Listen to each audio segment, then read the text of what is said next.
Mientras vamos entonces nosotros a prepararnos con la segunda parte de nuestra enseñanza que hemos titulado en la serie Lo que creemos y lo que no creemos, entendiendo la importancia de lo que significa lo que nosotros creemos, en qué basamos nosotros nuestra fe, en dónde establecemos lo que nosotros decimos ser como cristianos y como creyentes. Yo sé que dentro de el mundo cristiano, o lo que se conoce como el mundo de la cristiandad, hay una gran variedad de tendencias y de inclinaciones doctrinales que en vez de ayudar, lo que hacen es en cierta manera perjudicar. Yo decía el domingo pasado de que en medio de toda la gama que hay de posiciones, Dios tiene una sola verdad. De todas las cosas que se piensan desde el punto de vista de doctrina, de enseñanza, de verdades reveladas por Dios al hombre, no hay dos verdades. No es que yo lo interprete de una manera y Dios me lo acepta, y que otra persona lo interprete de otra manera y Dios también se lo acepta. Dios no funciona así. Por eso Dios le dio al hombre no solamente la palabra que fue revelada desde el principio de los tiempos, sino que Dios se tomó la molestia, la iniciativa de hacerse hombre, de estar entre los hombres, para que no quedara duda de cuál era su intención y cuál es esa verdad que Dios le vino a traer a toda la humanidad. Lamentablemente, unos cogen para acá, otros cogen para allá. Unos dicen de que lo interpretan es de esta manera, y otros piensan de que más bonito es así, y así se va diversificando una gama de postulaciones dentro de lo que es la doctrina, y esa no es la posición de Dios. Por eso en el mundo se dice de que todos los caminos conducen a Dios. No importa en lo que tú creas, lo importante es que tengas fe. Si tú le pones fe a este palo que está aquí, entonces eso es lo que cuenta, la fe al palo flaco este que está acá. Y esto yo lo digo porque estoy seguro que muchos de ustedes habrán escuchado esa posición. Lo importante es tener fe. Por eso en estos días escuchaba, y creo que se lo comenté el domingo pasado, creo que es Josh McDowell, y hablaba en una de las conferencias que estaba dando en una entrevista de televisión. Decía de que hay una aberración cuando se dice de que el hombre es salvo por fe. Y por supuesto, eso uno dice, ¿qué está diciendo este hombre? Porque supuestamente la fe es lo que conduce al camino de la salvación. Pero él aclaraba de que no es la fe la que salva al hombre, es la gracia de Dios lo que salva al hombre.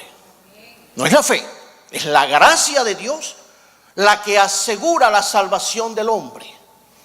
Y que el hombre entonces pone fe en la gracia de Dios. Amén. ¿Se entiende eso? Y así es como toma forma la doctrina de la salvación, que la salvación no es por obras, no es por lo que yo pueda hacer, no es por lo que yo pueda realizar para Dios, sino que la salvación Dios la aseguró por su gracia, por su amor, y por su misericordia. Teniendo eso como base, entonces vamos a desarrollar un poco lo que es la sana doctrina que la Biblia enseña. Pero antes quiero que hagamos una breve oración para que Dios guíe nuestra enseñanza en esta tarde. Señor Jesús, gracias te damos cuando podemos presentar tu palabra, estas verdades eternas, Señor, que fueron dadas por ti para la guianza del hombre, Señor, en este mundo, y para que el hombre pudiera conocer del verdadero Dios, de ese amor inmensurable con la que tú has amado siempre a la humanidad. Gracias, Señor. Revélate a nuestros corazones.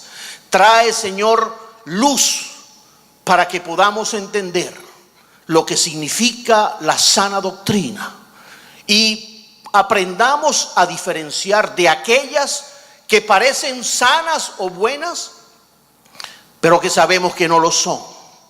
Hay caminos que al hombre le parecen derecho, dice tu palabra, pero son caminos de muerte. Enséñanos en esta tarde, Señor. Te lo pedimos en el nombre de Jesucristo. Amén. Dice Tito 2:1, que fue el mismo texto que utilizamos el domingo pasado. Pero tú habla lo que está de acuerdo con la sana doctrina. Recordemos que la carta de Tito es una carta pastoral. Tito fue uno de los discípulos de Pablo. Y la teología que desarrolla Tito es la misma teología que Pablo recibió de parte del Señor. Y Pablo recibe la teología de parte de Dios, que fue la misma que Dios le impartió a los apóstoles ya en persona.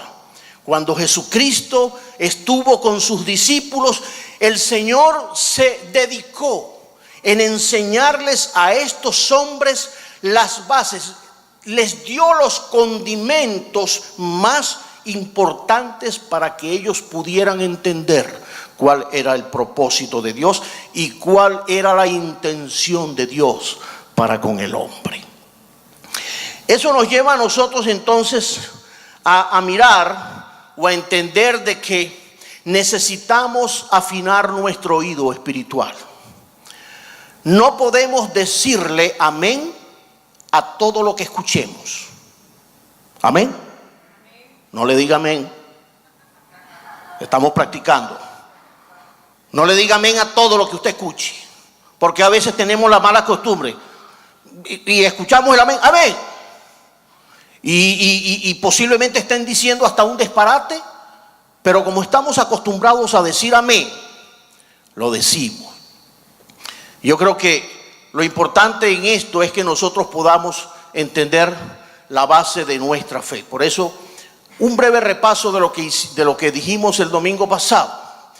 Cuando se habla de la doctrina de los apóstoles, basado en Hechos 2:42, y perseveraban en la doctrina de los apóstoles, en la comunión unos con otros, en el partimiento del pan y en las oraciones. ¿Qué es la doctrina de los apóstoles? Decíamos que en aquel tiempo ciertamente no existía la Biblia como tal, como la tenemos nosotros. Y que nosotros tenemos la gran bendición de tener Biblias de todo tipo, de todos los tamaños, de todos los colores, de todas las versiones, revisadas, no revisadas, de 1000, de 1500, de 1600, de 1900, de 1960, la de 1991, cantidad de Biblias y cantidad de editoriales que sacan Biblias. En aquel tiempo eso no existía, pero la iglesia ya había sido establecida por el Señor. Entonces, ¿cómo se guiaban aquellos hombres? En el inicio de la historia de la iglesia, cómo ellos podían mantener la doctrina que habían recibido de parte del Señor. Y ahí entonces es cuando surge la perseverancia en la doctrina de ¿quién? De los apóstoles, de los hombres que habían recibido ese favor de parte del mismo Señor. Cuando el Señor se dedicó entonces a formar en el corazón de ellos estos misterios revelados en sus vidas. ¿Qué es lo que ellos hacían?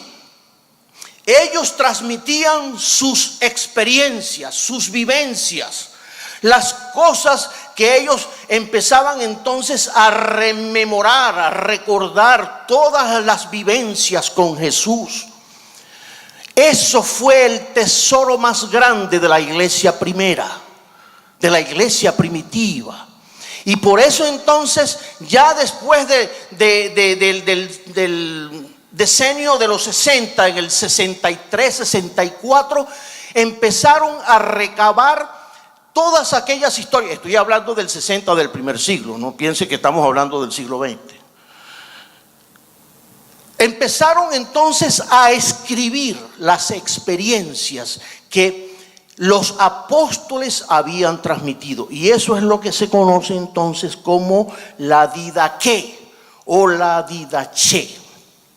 La Didaché fue el documento más importante de la era apostólica o posapostólica. Se le conoció como la enseñanza de los 12 apóstoles, también como la enseñanza del Señor a las naciones por medio de los 12 apóstoles. Esas verdades, esas experiencias entonces se transmitían en las familias de generación en generación. Aquel documento llamado o conocido como Didaqué fue la base fundamental para que no se distorsionara lo que el Señor vino a enseñarle a los hombres. La fe cristiana no es el resultado del capricho humano, sino de la revelación de Dios. Y aquí hay algo bien interesante, porque sabemos de que el pueblo hebreo tenía la promesa de que llegaría un tiempo donde entonces se cumpliría todo lo que Dios le había dado a los profetas en el tiempo antiguo. Bueno, ese tiempo llegó. ¿Y llegó con quién? Llegó con el Señor. Cuando Dios entonces se hizo hombre y estuvo entre los hombres. Entonces, la fe cristiana no es un invento ni de Pablo, ni de los apóstoles, ni de un grupo de hombres bien inteligentes que quisieron hacer una nueva religión. No. Dios toma la iniciativa y entonces trae la revelación de Dios al corazón de los hombres. Por eso, mire, el Señor tuvo 3 años y medio, aunque algunos historiadores dicen de que realmente los apóstoles no tuvieron con él 3 años y medio. Algunos cuentan inclusive menos de 2 años, porque el primer periodo de Jesús caminó por muchos lugares y eran cientos los discípulos que le seguían, hasta que llegó el momento donde el Señor de aquellos cientos de personas sacó a 12, que sería entonces su grupo más íntimo. Pero bueno,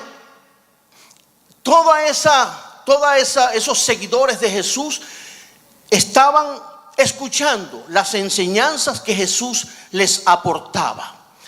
Él ha hablado, dice, refiriéndose a Dios, siempre le ha hablado al hombre. Y en las Sagradas Escrituras entonces tenemos su revelación para todos los hombres. Y ese es un pasaje bien conocido que a mí siempre me impactó en Hebreos 1:1-2, cuando dice: Dios, habiendo hablado muchas veces y de muchas maneras, muchas veces y de muchas maneras en otro tiempo a los padres por los profetas, en estos postreros días nos ha hablado por el Hijo, a quien constituyó heredero de todo y por quien asimismo hizo el universo. Esto constituye entonces el tesoro más valioso del cristiano, lo que se conoce entonces como la sana doctrina. Amén. ¿Cuántos practican la sana doctrina? Aleluya. Pero así sin ganas. Mire, ¿saben una cosa? Yo creo que el tesoro más grande, después de tener a Cristo en nuestro corazón, es poder saber y conocer a fondo los propósitos de Dios para nuestra vida. Y eso significa conocer a Dios, significa conocer su palabra, conocer su doctrina, conocer su propósito, conocer su voluntad para nosotros. Porque Él no vino para que nosotros estuviéramos deambulando por el mundo así como anda la gente sin rumbo, sin fe. Donde uno le pregunta a la gente, mire, ¿y tú después que te mueras a dónde irás? Bueno, no sé, pero yo creo que me debo ir a un lugar que dicen que se llama cielo porque yo no he sido tan malo. Y esas son respuestas que no tienen bases, que no tienen fundamento bíblico. Que cuando a un hijo de Dios le surge una pregunta como esta, ¿qué podemos responder? Cuando nos dicen, después que usted se muera, ¿para dónde se va? Al cielo. Yo no tengo ninguna duda porque la Biblia dice esto y esto y esto. Y el que pagó el precio en la cruz por mi vida fue el Señor. Porque el Señor garantizó y aseguró mi eternidad con lo que Él vino a hacer. Y podemos entonces mantener toda un argumento con bases sólidas. ¿Por qué? Porque esa es la transmisión que Dios nos da a través de la palabra del Señor. Entonces viene a ser el tesoro más valioso que puede tener un cristiano. No solamente la experiencia de haber recibido a Cristo. Y yo sé que esa es la puerta inicial. Que Dios nos llama y nosotros recibimos la gracia, la aceptamos y hasta ahí estamos bien. Pero no podemos conformarnos con eso. Necesitamos ahora entonces conocer qué fue lo que nosotros recibimos. ¿Qué es lo que el Señor nos está ofertando? ¿Qué es lo que Dios enseña para yo poder entonces mantenerme en esa nueva vida a la que he sido invitado por Dios? Y eso es precisamente la doctrina, pero no cualquier doctrina. Estamos hablando de la sana doctrina. Cuando la Biblia hace el énfasis de la sana doctrina, es porque hay una que no es sana, que parece sana, pero no lo es tóxica. Tiene veneno. Y aunque pareciera bonita y buena, al final es una doctrina de error que no lleva al hombre al propósito de Dios. Necesitamos aprender a diferenciar cuando una doctrina es de Dios, cuando es de los hombres o cuando es una doctrina de demonios. Y eso lo enseña la Biblia. Que hay doctrinas que no son de Dios, que son de hombres, establecidas por los hombres, porque al hombre le parece de que debería ser de tal manera. Y hay doctrinas que son diabólicas, que vienen para envolver al hombre y llevarlo entonces al propósito de destrucción. Por eso dice 1 Timoteo 4:1. Pero el Espíritu dice claramente que en los postreros tiempos algunos apostatarán de la fe, escuchando a espíritus engañadores y a doctrinas de demonios. Mire, cuando lo está diciendo, esta enseñanza de Timoteo, que es una enseñanza paulina de Pablo, porque Pablo es el que escribe esta carta, está simplemente ratificando algo que el Señor ya había dicho cuando Él estaba con los apóstoles, y que Pablo la reconfirma, porque eso fue lo que Él recibió de los apóstoles, y que Dios se lo reconfirma, de que en los tiempos finales vendría un tiempo de confusión, un tiempo de apostasía, un tiempo donde la gente creería una cosa, pero estarían engañados, que no estarían en la verdad, no estarían en la sana doctrina.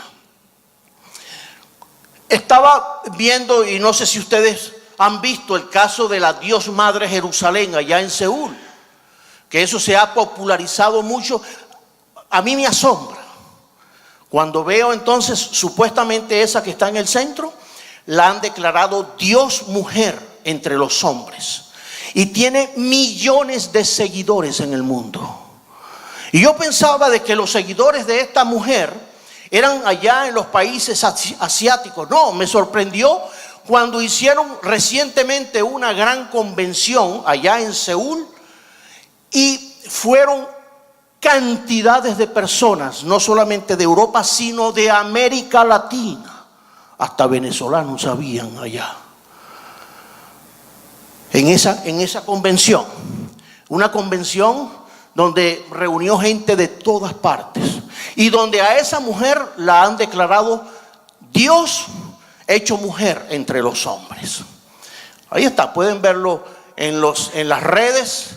Pueden ver ese caso. Yo sé que algunas personas dicen, yo nunca había escuchado eso, pero mire, eso está sucediendo hoy día. El caso más reciente y más cercano tal vez a nuestra cultura es el de esta, no sé si ya lo han visto, el de Lisbeth Melquisedec Miguel, la esposa de José Luis de Jesús Miranda, el que se declaró el 666, el anticristo, que primero fue el apóstol Pablo, después dijo que él era el Espíritu Santo, después dijo que era Jesucristo hombre, después se declaró el anticristo hasta que murió, ya murió. Entonces ahora el espíritu que estaba en él lo tomó la mujer y él ahora se manifestó entonces como su mujer. Véanlo, miles de seguidores están siguiendo esta doctrina. Y eso está aquí mismo en los Estados Unidos, así, mire, así. Y uno dice, ¿y cómo es posible que puedan seguir algo así? Ahí está. Esa es la gran confusión que hay hoy día. Y tal vez me estoy yendo a unos ejemplos extremos, pero para que usted vea, todo esto basado en la misma Biblia que usted tiene y que yo tengo. Y hablan del mismo, supuestamente del Cristo que usted habla y del que yo hablo. Y usted puede decir entonces, ¿quién tiene la razón? ¿La tendrá Lisbeth Melquisedec o la tendremos nosotros? Por eso, la importancia de conocer la palabra del Señor. Marcos 7:6-7, respondiendo él les dijo, hipócritas, bien profetizó de vosotros Isaías, como está escrito, este pueblo de labios me honra, mas su corazón está lejos de mí, pues en vano me honran, enseñando como doctrina mandamientos de hombres.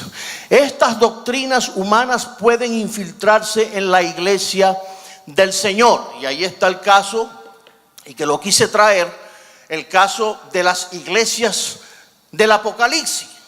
Cuando hablan de iglesias que fueron fundadas en Asia, no son iglesias imaginarias, no son iglesias, porque he visto, he escuchado maestros o predicadores decir de que esas iglesias del Apocalipsis simplemente son metafóricas, no son verdad. No, esas son iglesias reales que se fundaron en el Asia y que por alguna razón se desviaron de la sana doctrina, del buen camino que Dios les había establecido. Está el caso de la iglesia de Pérgamo, cuando el Señor les dice, tienes ahí a los que retienen la doctrina de Balaam, que enseñaba a Balac a poner tropiezo ante los hijos de Israel, a comer de cosas sacrificadas a los ídolos y a cometer fornicación. Y también tienes a los que retienen la doctrina de los nicolaitas, la que yo aborrezco. Y dice, en la doctrina de Balaam, su camino era la codicia. Los servicios de Balaam siempre estaban listos para venderse. Y Balaam, déjeme decirle, fue un profeta que le sirvió al Señor, que le sirvió a Jehová, que al principio, cuando uno lee la historia ahí en el libro de Números, uno piensa de que el hombre estaba actuando correctamente. Pero llegó el momento donde su corazón se torció y él se vendió entonces a las apetencias de los reyes paganos. Y él quiso entonces, simplemente por lucrarse y por recibir los beneficios de aquellos reyes, entonces tergiversó la doctrina. Los servicios de Balaam siempre estaban listos para venderse. Su error: supuso equivocadamente que un Dios santo podía ser forzado a maldecir a un Israel pecador.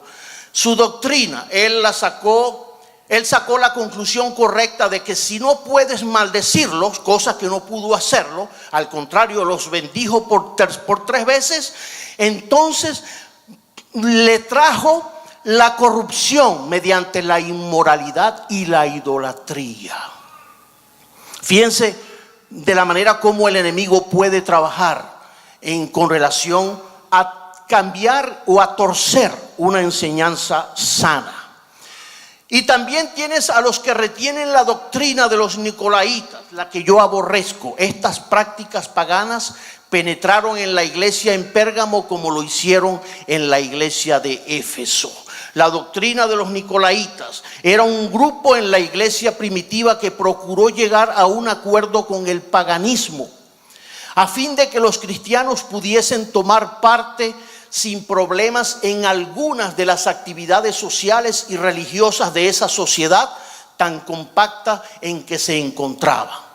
Características: se autodenominaban líderes e imponían a las personas con quien se iban a casar, dónde tenían que vivir y qué es lo que tenían que hacer.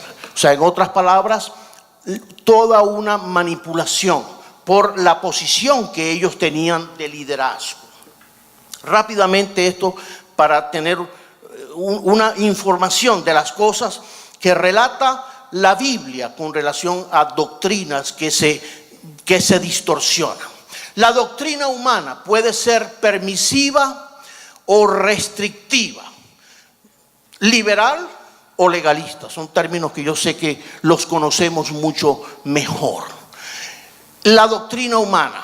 ¿Cómo surge la doctrina humana? La doctrina humana simplemente es la imposición de caprichos de hombres, cosas que no están respaldadas por la palabra, cosas que tal vez se acostumbran dentro de una organización, dentro de una denominación, dentro de un grupo eclesiástico, y que porque siempre se ha hecho de esta manera, entonces se establece ese paradigma de que si siempre se ha hecho así, entonces tiene que ser así, cuando simplemente están fundamentadas en caprichos humanos y no tienen solidez bíblica.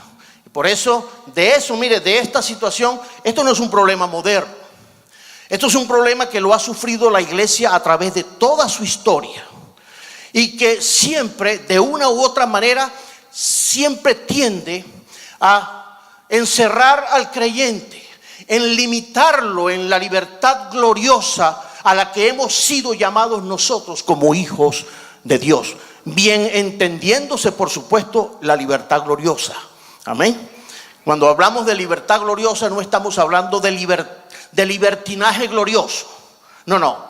Estamos hablando de la verdadera redención, de la verdadera libertad espiritual que Dios le da a sus hijos cuando Dios llega al corazón de los creyentes. Colosenses 2:8: mirad que nadie os engañe por medio de filosofías y huecas sutilezas, según las tradiciones de los hombres, conforme a los rudimentos del mundo y no según Cristo. Y esto era una de las situaciones que Pablo tuvo que no solamente atender, sino atacar allá en las iglesias del Asia. Recuerden de que el ministerio de Pablo fue un ministerio para el mundo gentil. A él le tocó un ministerio nada fácil, tal vez de los más complejos y los más difíciles. Llegar a un mundo pagano, a un mundo que tenían 1000 dioses, montones de creencias, montones de pensamientos y de doctrinas y de enseñanzas que no tenían nada que ver con el Dios verdadero.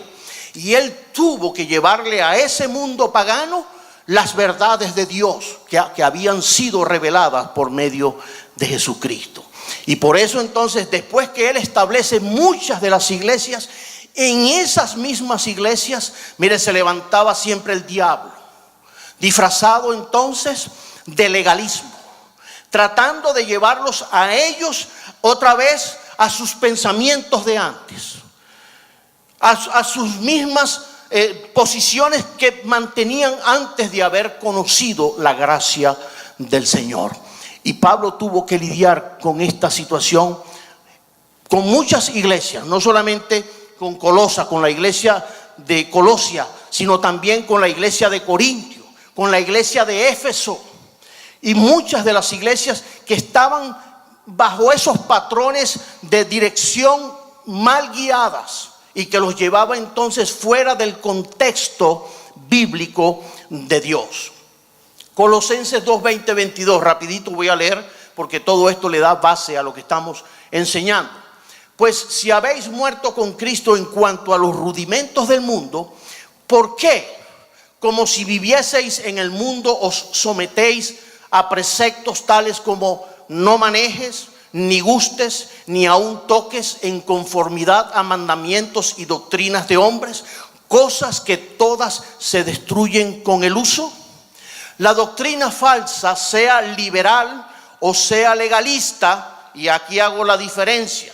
Cuando estamos hablando de las dos doctrinas, las dos tendencias polarizadas, tanto la liberal como la legalista, estamos hablando entonces de dos posiciones que se mantienen hoy día. Vemos la iglesia liberal, la iglesia que todo se lo permite, que no importa lo que tú hagas, no importa lo que tú practiques, y llevan entonces una vida licenciosa, una vida bien contaminada de pecados, pero al final todos nos vamos para el cielo. Porque Dios es amor, porque Dios es bueno, porque la gran misericordia de Dios nos alcanza y no importa, Dios conoce mi debilidad. Y en base a esa debilidad yo vivo entonces la vida cristiana como a mí me place, como a mí me gusta, como a mí se me adapta o se me antoja. Y al final me voy a ir al cielo. Esa es una posición de lo que es el pensamiento liberal. El pensamiento legalista es todo lo contrario. Las prohibiciones, todo es malo. Dice, siempre es dañina y abre el camino al libertinaje o al fariseísmo. Más adelante digo algo al respecto. Dice, el hombre no elabora doctrinas saludables, sino enfermizas y contagiosas. También se habla de doctrinas de demonios, pero el Espíritu dice claramente que en los postreros tiempos algunos apostatarán de la fe escuchando a espíritus engañadores y a doctrinas de demonios. Efectos de la doctrina falsa. La falsa doctrina tiene consecuencias perturbadoras en la vida de los cristianos y en la iglesia del Señor. Y dice en Romanos 16, 17, mas os ruego, hermanos, que os fijéis en los que causan divisiones y tropiezos en contra de la doctrina que vosotros habéis aprendido. ¿Y qué? Y que os apartéis de ellas, porque sabemos que eso es como un cáncer. Es como cuando está la caja de frutas y hay una fruta que está descompuesta, que está ya putrefacta, y las demás sanas, si no las preservamos de esa fruta putrefacta, entonces esa putrefacción va a contaminar también a las demás. Es como ese cáncer que si no se atiende a tiempo se convertirá entonces en una metástasis donde ya no habrá remedio. Así es entonces las falsas enseñanzas. Estas doctrinas producen divisiones entre los hermanos y tropiezos en la marcha de la vida espiritual de todo el cuerpo de Cristo. Mire, el Señor no se equivoca, mi hermano. Porque eso que uno mira y que está establecido en la palabra, y yo no sé las vivencias que usted haya podido tener en los caminos del Señor, Yo en los años que tengo ya en los caminos del Señor, que hemos sido miembros de unas varias iglesias, el mismo fenómeno siempre se manifiesta. Por eso a veces he dicho, mire, lo más difícil para un ministro, para un ministerio, para un grupo, para una iglesia, es trabajar con gente. Y usted dirá, bueno, ¿y con qué vamos a trabajar si no es con gente? ¿Con quién trabajó el Señor? Trabajó con gente, por supuesto. Pero no deja de ser difícil, porque el hombre es conflictivo, el hombre es complicado. El hombre, cuando no se deja amoldar por el Espíritu de Dios, que ahora supuestamente es el que gobierna la vida de un creyente que ha recibido la gracia, la virtud y la misericordia de Dios, se convierte en un problema. Porque el proceso de Dios en la vida de un ser humano es empezar a procesarlo, empezar a trillarlo. Dios nos trilla, Dios nos mete en el molino y ahí nos da hasta que el hombre entonces pueda ser desmenuzado en todos sus conceptos, en toda su manera de apreciar el mundo, la vida. Porque las cosas de Dios, por eso el Señor le decía a los discípulos y a los fariseos que su reino no era de este mundo, que su reino era de otro mundo, que su reino era un reino venido del cielo. Y que para que nosotros podamos entrar dentro del proceso de Dios, necesitamos primero que morir, tenemos que morir. Si la semilla primero no muere, entonces no se producirá jamás la vida de esa planta. Para que la planta nazca, la semilla tiene que morir, tiene que podrirse, tiene que morir, y después que muere es cuando brota la vida de esa semilla. Ese ejemplo que da Jesús, miren, no lo da en balde, y lo pone para que nosotros entendamos cuál es el principio, el inicio de nosotros llamarnos creyentes o hijos de Dios. Hay creyentes que presumen o pretenden vivir la vida cristiana toda la vida y llegar al cielo sin haber muerto en el yo y en su vida carnal, en su vida pasada, en el viejo hombre de la cual habla la Biblia. Y si eso no se produce, el creyente jamás alcanzará las promesas del Señor. ¿Dicen amén? Esto que estoy enseñando es un principio espiritual. Ahí está el libro de Romanos, ahí está en el libro de Filipenses, lo pueden buscar, donde se habla de que el hombre tiene que morir, tenemos que morir. Y por eso entonces, para que yo pueda constituirme en una bendición, no solamente para mi vida, no solamente para mi familia, sino también para la iglesia, como un instrumento en las manos del Señor, tiene que producirse ese cambio. De no ser así, entonces ahí nos veremos en una guerra entre usted y yo, entre nosotros los cristianos en un conflicto. Por eso decían unos, yo soy de Apolo, yo soy de Cefas, decía el otro, y otro se paraba por allá y decía, yo soy de Cristo. ¿Y qué beneficio podía tener cuando lo decía con aquella ira?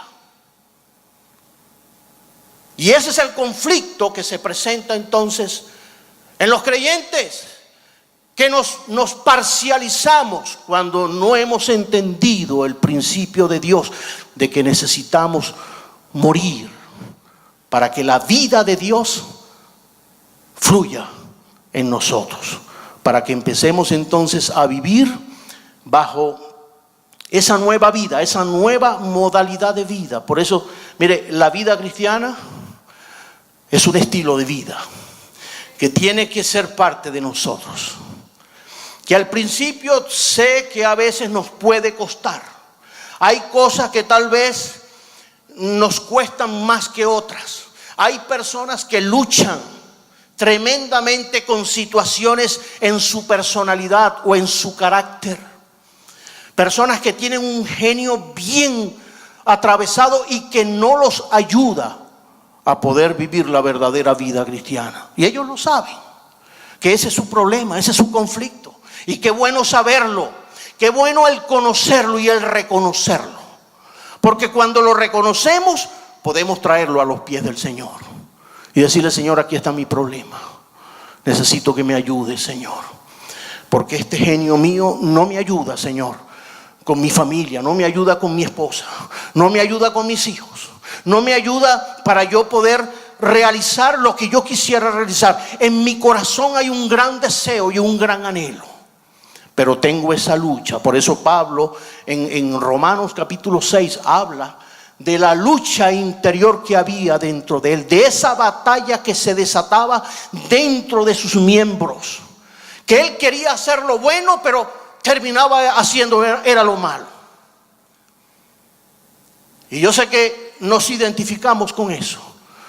Empezamos haciendo las cosas buenas, queremos hacerlo de la mejor manera, pero siempre se levanta otra vez la misma condición que nos lleva, y no salimos entonces de ese círculo.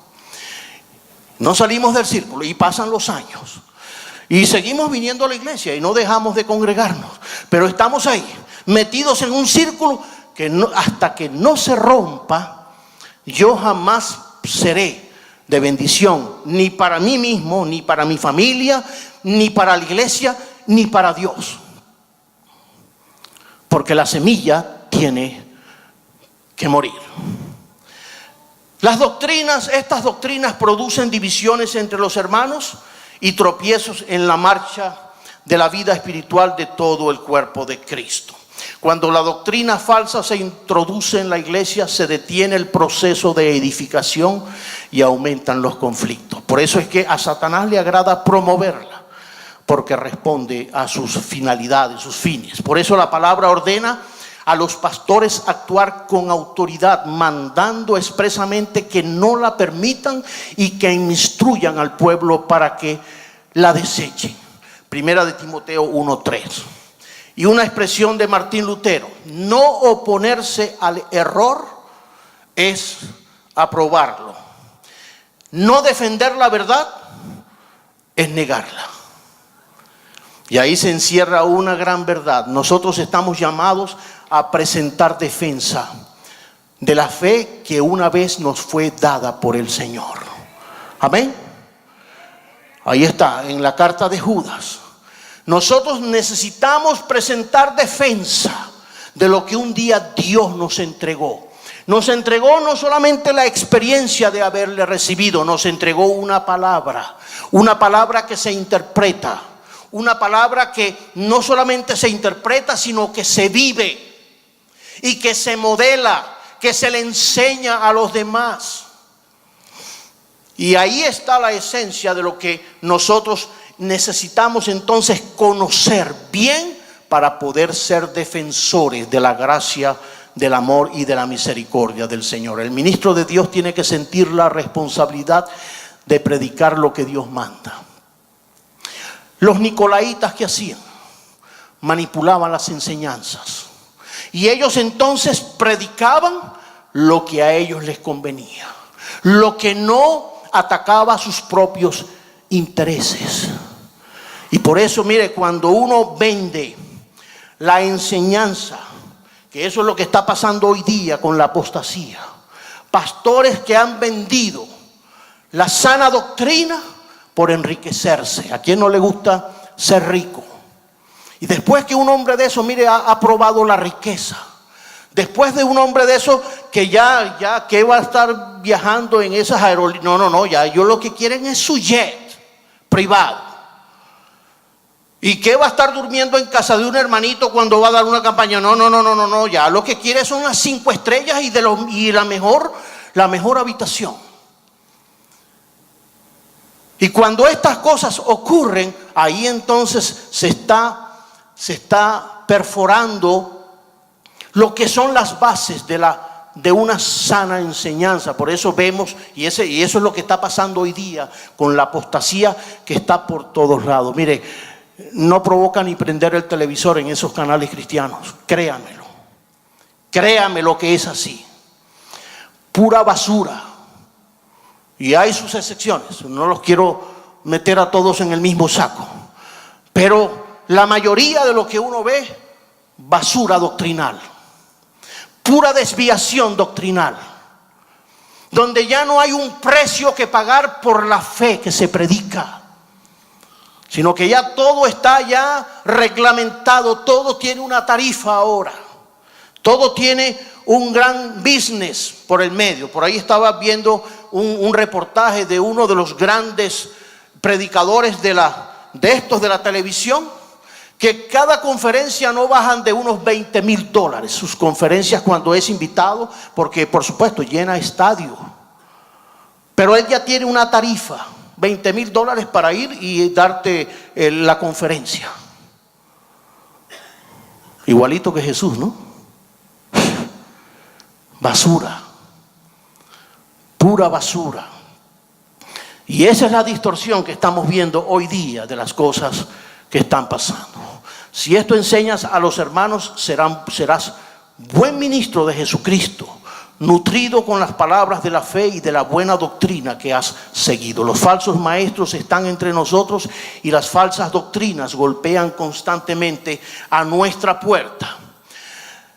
Y de vosotros mismos se levantarán hombres que hablen cosas perversas. Por tanto, velad. Y de vosotros mismos se levantarán hombres que hablen cosas perversas. Y ahí vemos, cuando se habla de estos temas que son tan controversiales, tan polémicos, tan actuales, podemos entender de que cuando la Biblia habla de esa apostasía para los tiempos finales, se levantarán de la misma iglesia. Los apóstatas no vendrán de falsas doctrinas o falsas religiones, como el hinduismo, el islamismo y todas esas doctrinas budistas y mahometanas y todas esas cosas que hay en ese mundo de allá de Asia. Sino que la apostasía se levantaría de hombres, de los mismos hombres que conforman supuestamente el pueblo de Dios. Y eso es tremendo, porque ahí es donde viene la gran confusión y arrastran a multitudes hacia sus errores y trayendo consecuencias nefastas en la vida de mucha gente. Amados, no creáis a todo espíritu, sino probad los espíritus si son de Dios, porque muchos falsos profetas han salido por el mundo. Primera de Juan 4:1. Corrientes de doctrinas falsas de hoy día.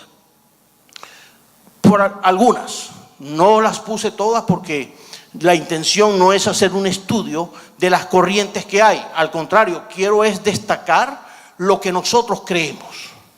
Pero esto es parte de lo que nosotros no creemos y rechazamos abiertamente. La superfe o la confesión positiva. Eso está metido dentro del movimiento de prosperidad que hoy día uno ve a través de estos grandes superministerios.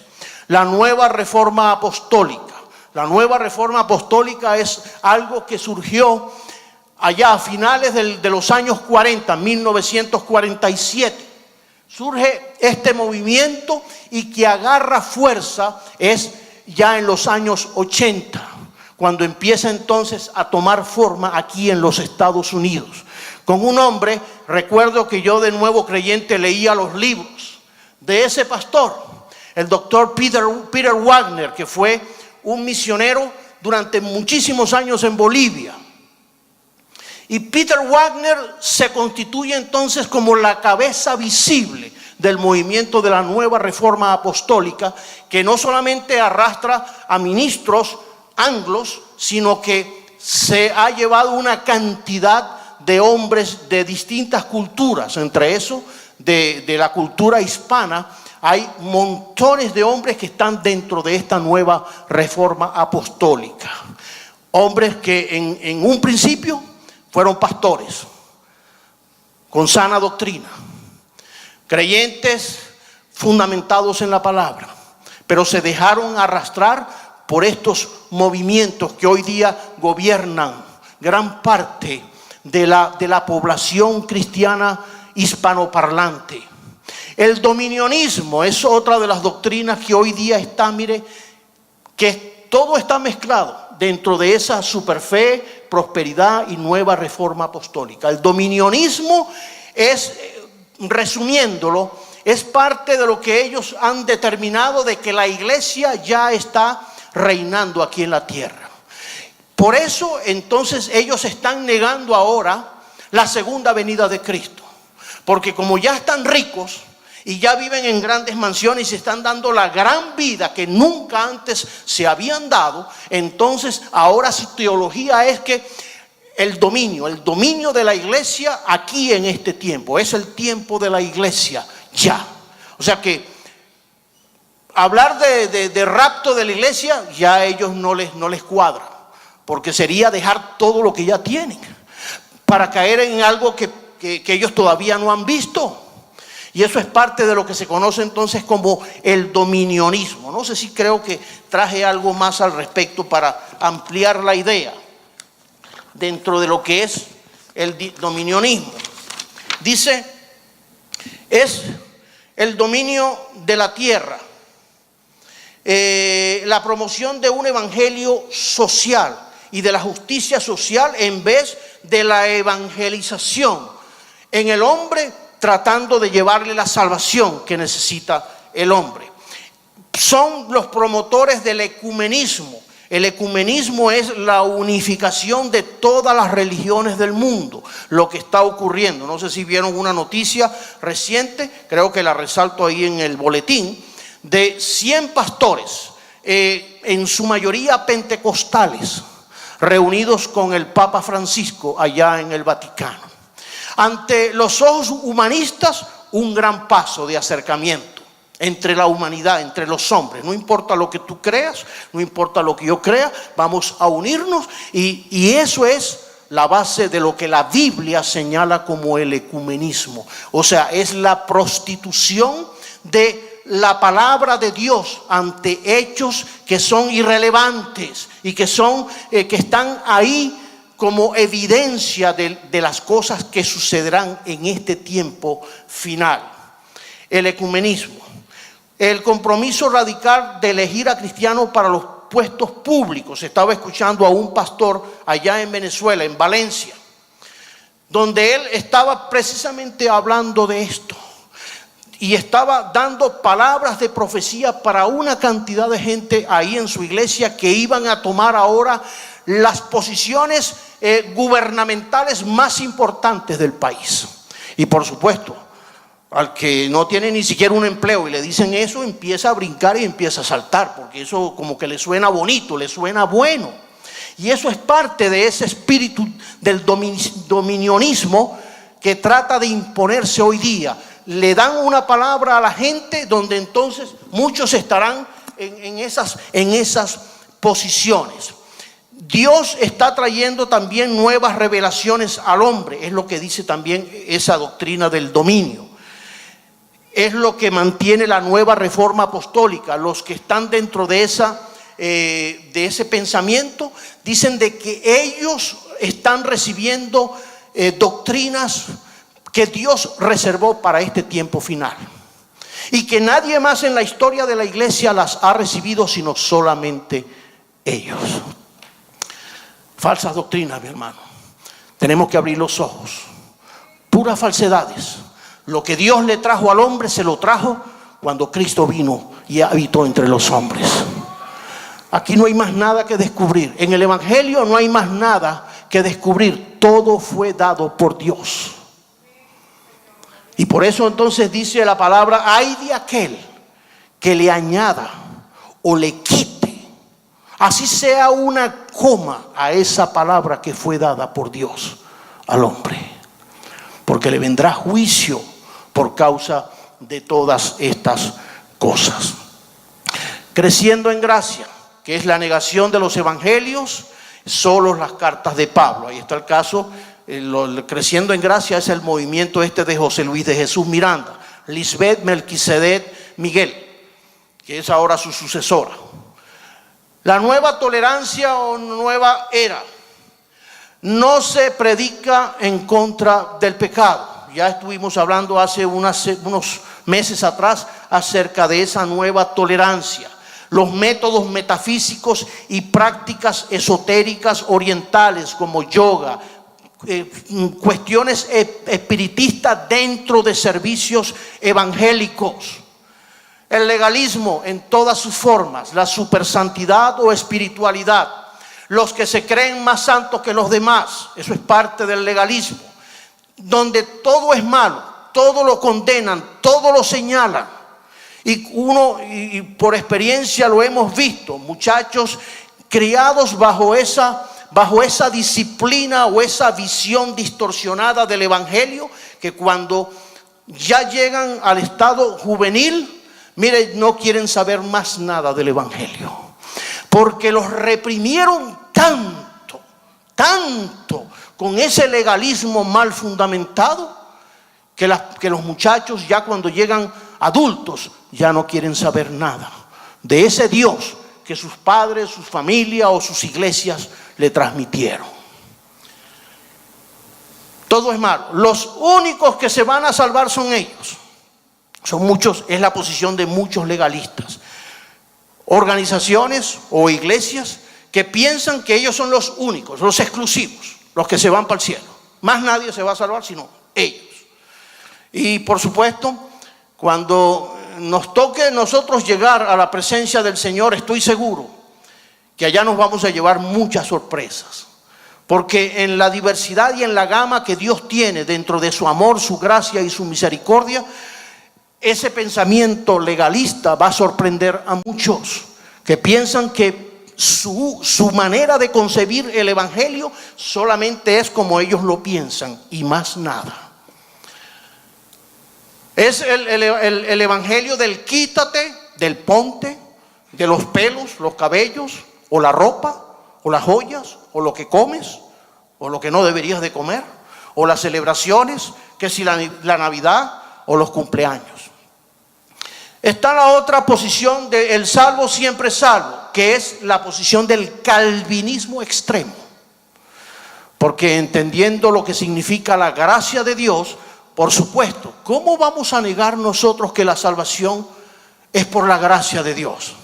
Cuando Él fue que la aseguró, viniendo a morir por nosotros. ¿Cómo podemos negar algo que es innegable y que está establecida en la palabra del Señor? Pero cuando hablamos de esa posición extrema, y cuando pongo a Calvino, porque Calvino fue el autor de un pensamiento teológico que hoy día tiene mucha vigencia y que yo respeto y que tiene una cantidad de cosas muy buenas en la cual nosotros necesitamos enfocarnos. Pero cuando se habla de la posición extrema, entonces estamos hablando de que no importa lo que tú hagas. Si tú creíste en Cristo, ya entonces tu vida está asegurada, hagas lo que hagas. Le sirvas a Dios o no le sirvas, respetes a Dios o no lo respetes, hagas lo que hagas, tu vida está asegurada. Afirman que no todos los hombres son creados iguales, sino que Dios escogió y destinó para salvación a algunos y destinó al resto, a la mayoría de la humanidad, para perdición. A esto se le conoce entonces como la predestinación. Y es algo aberrante. Cuando uno estudia esto, los que dedican a estudiar este tipo de enseñanza, mire, no hay nada más aberrante que pensar que Dios creó a la gran mayoría de la humanidad, ya los concibió para el infierno. Cuando la Biblia nos enseña a nosotros, y por eso ahí pongo unos versículos que dan base a lo que es la gracia y la misericordia del Señor. Hechos 17:30. Pero Dios ahora manda a todos los hombres en todo lugar que se arrepientan. ¿A quién? A todos los hombres. Todos tienen la oportunidad de arrepentirse. Todos los hombres están llamados a esa condición, al arrepentimiento, la oportunidad de Dios. Después dice en 1 de Timoteo 2:4, el cual quiere que todos los hombres sean salvos y vengan al conocimiento de la verdad. Segunda de Pedro 3:9, el Señor es paciente para con nosotros, no queriendo que ninguno perezca, sino que todos procedan al arrepentimiento. Al que tuviere sed, yo le daré gratuitamente de la fuente del agua de la vida. Al que tuviere sed, al que sienta la necesidad de acercarse a Dios. El que tiene sed, venga. Y el que quiera, tome del agua de la vida gratuitamente. ¿Cuántos alaban a Dios? Denle un aplauso al Señor. Porque ahí se demuestra la gracia, el amor y la misericordia de un Dios compasivo, de un Dios que tuvo misericordia de nosotros. ¿Qué vio Dios en nosotros? Vaya usted a saber. Eso es un misterio que jamás nosotros tal vez descubriremos. ¿Qué vio Dios en nosotros que no haya visto en otros? No, nada. Simplemente su gracia, su amor y su misericordia, la soberanía de Dios que está por encima de todas las cosas, y que el propósito de Dios es que todos los hombres sean alcanzados de la misma manera.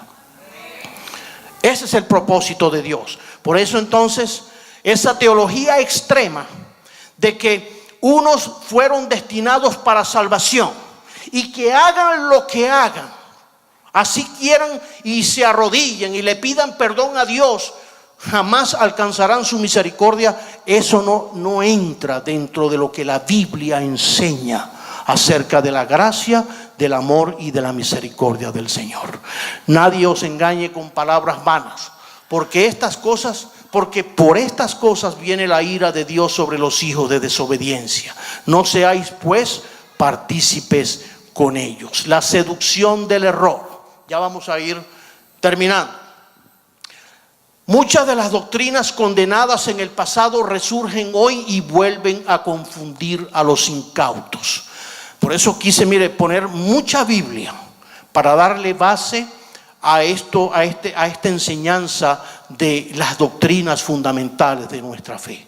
Porque las doctrinas tienen que tener base bíblica para nosotros poder entonces creerlas. Pero el Espíritu dice claramente que en los postreros tiempos algunos apostatarán de la fe, escuchando espíritus engañadores y doctrinas de demonios. Porque vendrán tiempos cuando no sufrirán la sana doctrina, sino que teniendo comezón de oír, se amontonarán maestros conforme a sus propias concupiscencias. ¿Qué creer y qué no creer? Aquí ya nos metemos entonces en lo que nosotros creemos. ¿Cuál es la base fundamental de nuestra fe? ¿Cuál es nuestro credo? ¿Qué creemos? ¿Qué cree la iglesia de Jesucristo que Dios estableció? Y esta parte es bien importante. Cuando usted va a visitar una iglesia, si le toca visitar alguna iglesia, primero vean qué es lo que creen.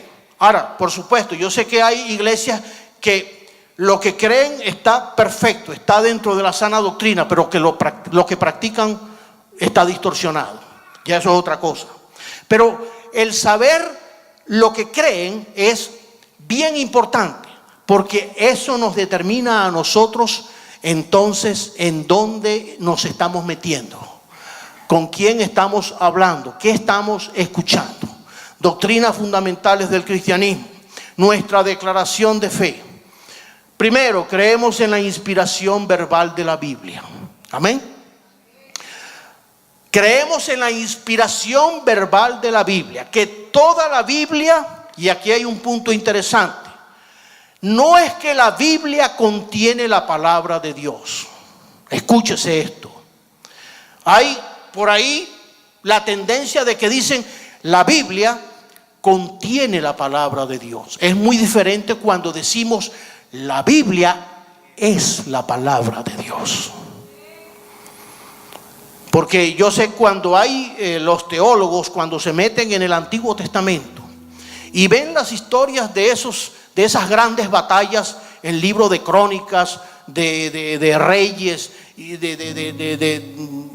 esas batallas que se libraban en la antigüedad, dicen no puede ser de que eso sea la palabra de Dios, sino que entonces lo que contienen son relatos de Dios. No, dentro de nuestra confesión de fe, los cristianos que hemos creído en el Señor, establecemos de que esta palabra toda es inspirada por Dios. Amén. Necesito su amén, por favor. Amén. Aleluya. Porque si no, hay problemas. Porque si no, entonces estamos hablando en términos diferentes. Y es importante de que usted sepa de que lo que creemos en esta iglesia es, creemos de que toda la Biblia es inspirada por Dios. Aleluya. En un Dios que existe en tres personas, Padre, Hijo y Espíritu Santo. Que Jesucristo es unigénito del Padre, concebido del Espíritu Santo y nacido de la Virgen María, que fue crucificado, sepultado y resucitó de entre los muertos, que ascendió al cielo y está sentado hoy a la diestra del Padre como nuestro intercesor. Aleluya.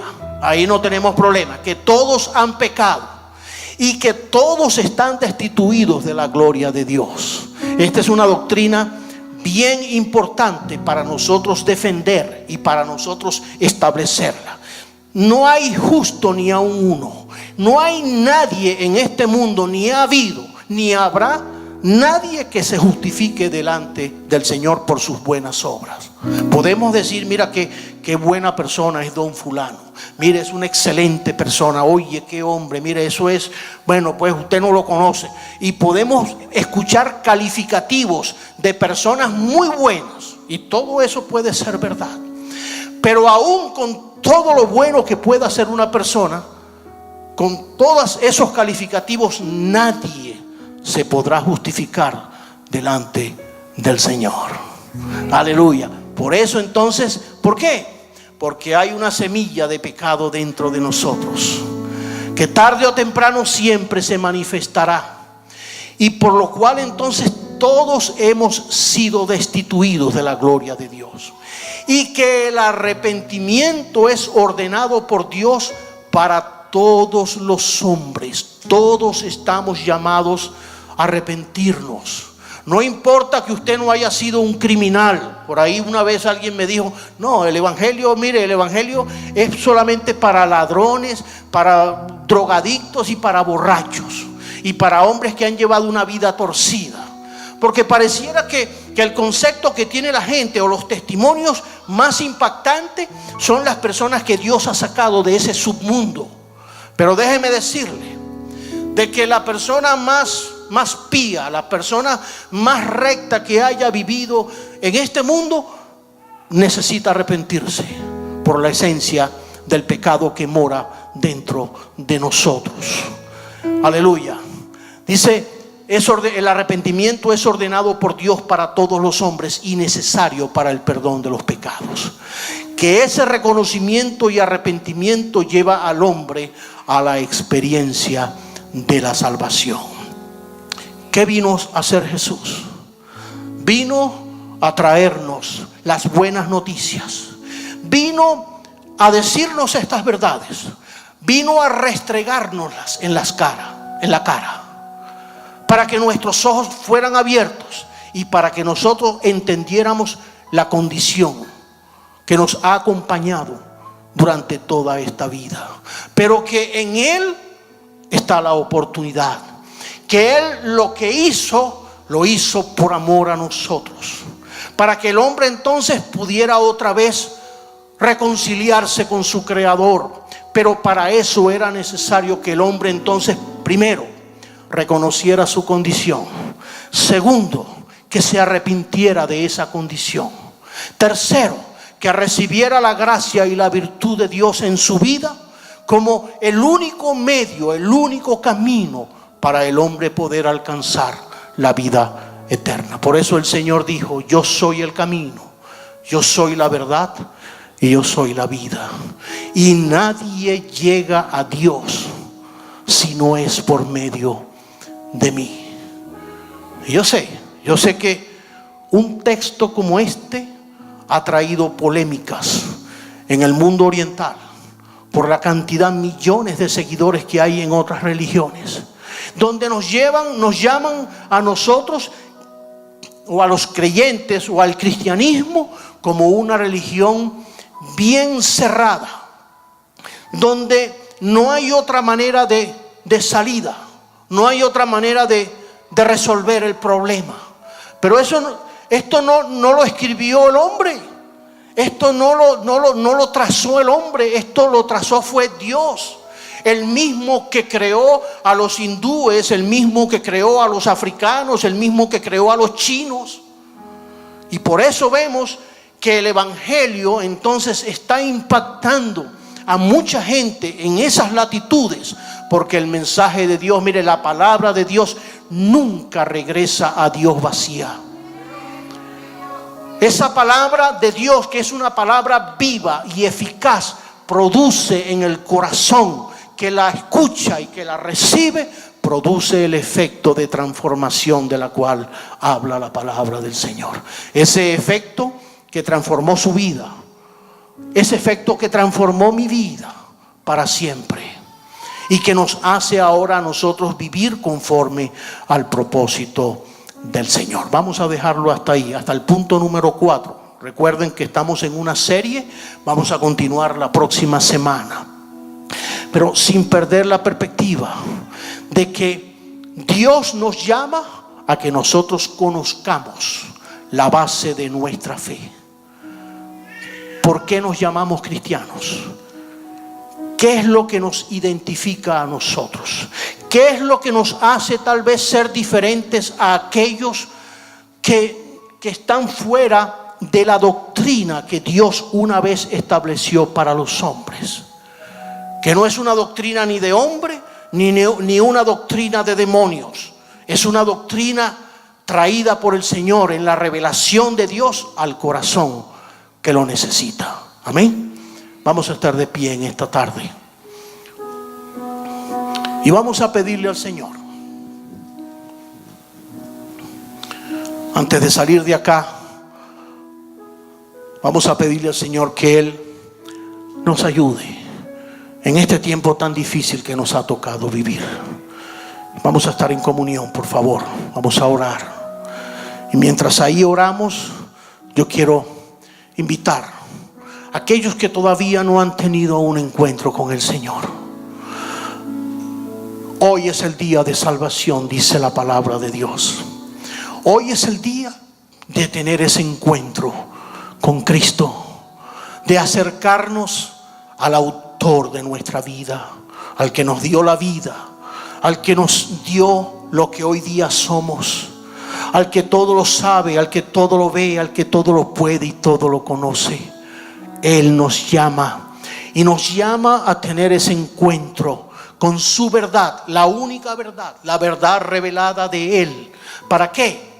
Para que nosotros podamos guiarnos entonces por el camino santo, el camino angosto de la cual habla la Biblia, que es el camino a la gloria eterna, el camino que nos lleva entonces al verdadero propósito para lo cual Dios nos salvó.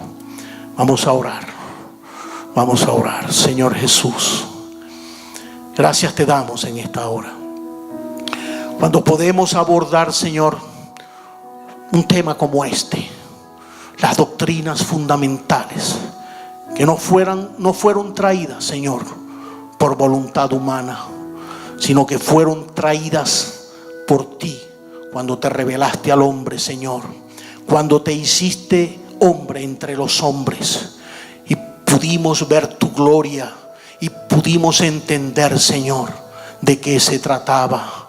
Oramos, Señor, para que tu Espíritu Santo nos guíe a esa verdad, la única verdad que tú tienes para el hombre. Gracias, Señor, gracias. Ayúdanos, Señor, a discernir, a abrir los ojos en este tiempo de confusión, porque la confusión está en todas partes. A nuestro alrededor hay mucha confusión, Señor. Prendemos los televisores y hay confusión. Nos vamos a las redes y a los medios de internet y hay confusión doctrinal, Señor. Un mundo de gente creyendo cosas que no tienen nada que ver con lo que tú trazaste para el hombre, Señor. Ayúdanos, porque lo necesitamos en esta tarde, Señor. Padre amado, gracias te damos, Señor, por la oportunidad y por la bendición. Y antes de salir de este lugar, Dios te invita. Habrá alguien en esta tarde que dice: Señor, aquí está mi vida. Yo te invito para que tengas el encuentro y la cercanía con el Dios de la Biblia, con la única verdad que ha sido revelada al hombre a través de Jesucristo. Hoy es el día de salvación.